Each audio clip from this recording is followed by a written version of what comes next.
ইষ্টভৃতির টাকা, ঠাকুরের টাকা আলাদা কাজে ব্যবহার করলে কী হয়? এই ঘটনাটি শুনলে একটা ইঙ্গিত পেতে পারেন। ঘটনাটি লিখেছেন নিবিড় কানন মিত্র, তার পিতা এবং ঠাকুরের একটি ঘটনা উল্লেখ করে। ভবানী সাহা হিমায়তপুর সৎসঙ্গের ফিলান্থ্রপির ক্যাশিয়ার ছিলেন। অফিস থেকে অনেক টাকা পয়সা নিয়ে পালিয়ে যান। তার খোঁজ কেউ জানত না।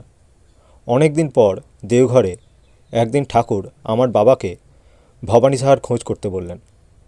ঠাকুরের আদেশ মাথায় নিয়ে বাবা গুরুভাইদের সহায়তায় বাংলা, বিহার, উড়িষ্যার বিভিন্ন স্থানে খোঁজ করেও কোনো সন্ধান পাননি। সে কথা ঠাকুরকে জানালে ঠাকুর আবার খোঁজ করতে বলেন। অবশেষে এক গুরুভাইয়ের মাধ্যমে জানতে পারেন যে ভবানী সাহা চাকদহ স্টেশনের প্ল্যাটফর্মে থাকেন। বাবা খুঁজতে খুঁজতে দেখতে পান একজন ব্যাধিগ্রস্ত মানুষ প্ল্যাটফর্মে চটকাই দিয়ে শুয়ে আছে। বিকৃত মুখচ্ছবির কারণে প্রথমটাই চিনতে পারেননি। আরও কাছে গিয়ে কিছুটা আন্দাজ করেই বললেন, আপনি ভবানী দা না? ওই রোগগ্রস্ত ব্যক্তি সরাসরি অস্বীকার করেন এবং চলে যেতে বলেন। বাবা বিফল মনোরথে একটু দূরে চলে গেলে ওই রোগগ্রস্ত ব্যক্তি বাবাকে ডেকে বলেন, নরেনদা, আপনি ঠিকই ধরেছেন। আমিই ভবানী সাহা, মহাপাপী, সুযোগ পেয়ে ইষ্টের তহবিল তছরূপ করেছি। আমার পরিবারে কেহ বেঁচে নেই। আমি দুরারোগ্য ব্যাধিতে আক্রান্ত। এই প্ল্যাটফর্মে পড়ে থাকি। কেউ দয়া করে কিছু খেতে দিলে খাই। এভাবেই প্রায়শ্চিত্ত করে পাপের জীবনটা শেষ করে দিতে চাই।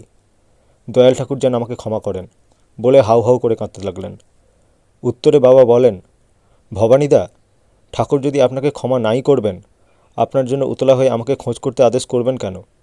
জানেন, ঠাকুরের আদেশে দীর্ঘদিন ধরে বাংলা, বিহার, উড়িষ্যার বিভিন্ন স্থানে আপনার খোঁজ করেছি, শ্রী ঠাকুরের চরণে সমর্পণ করার জন্য।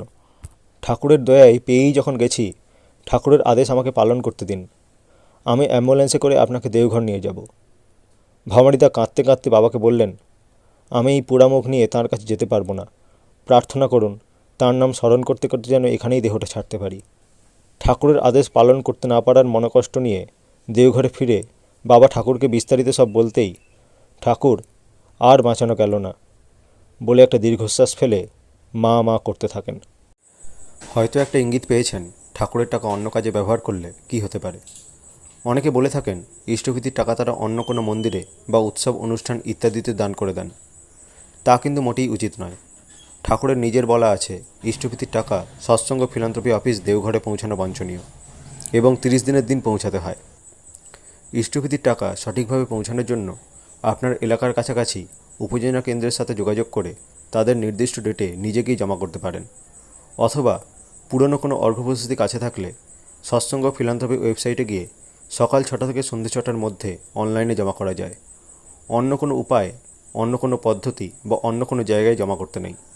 তাই অজ্ঞানতাবশত যদি ভুল করে থাকেন, অনুরোধ করব শুধরে নিন। আর যদি জেনে বুঝে ভুল করে থাকেন, তাহলে বলবো ঠাকুরের বলা আছে, খেয়াল মাফিক ভজলি গুরু, হতে মানুষ হলি গরু।